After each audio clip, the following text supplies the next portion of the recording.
नवरात्रि के पावन समय में सुबह के ठीक 9 बजे थे।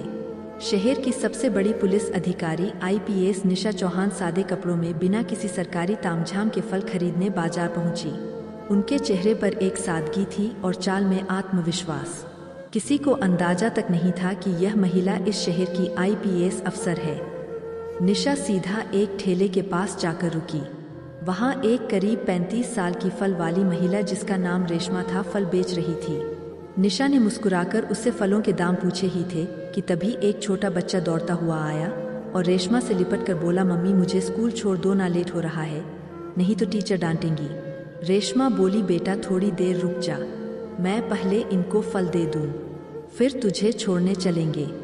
बच्चा जिद करता रहा, नहीं मम्मी अभी चलो ना प्लीज, बहुत देर हो गई है। यह सब देखकर आईपीएस अफसर निशा चौहान का दिल पसीज गया।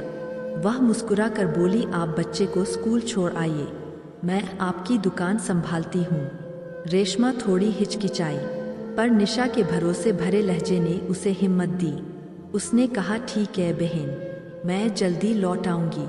और फिर वह अपने बेटे को लेकर स्कूल की ओर निकल गई। इधर निशा ठेले पर खड़ी थी, चारों ओर के माहौल को गौर से देख रही थी। तभी एक मोटरसाइकिल ठेले के पास आकर रुकी। उस पर बैठा सब इंस्पेक्टर विक्रम सिंह था। उसने उतरते ही थोड़ा तंज में कहा, तू कब से यहाँ फल बेचने लगी? यहाँ तो एक औरत हुआ करती थी, वो कहाँ गई? निशा कुछ कहती, उसे पहले ही रेशमा वापस लौट आई। इंस्पेक्टर को देखकर उसके चेहरे पर घबराहट छा गई। वह झुक कर बोली, क्या चाहिए आपको इंस्पेक्टर साहब? जो मन हो ले लीजिए। इंस्पेक्टर ने तेज आवाज में हुक्म दिया, आधा किलो सेब दे, 1 दर्जन केले और आधा किलो अंगूर भी देना। रेशमा ने बिना कुछ कहे जल्दी जल्दी फल तौल दिए।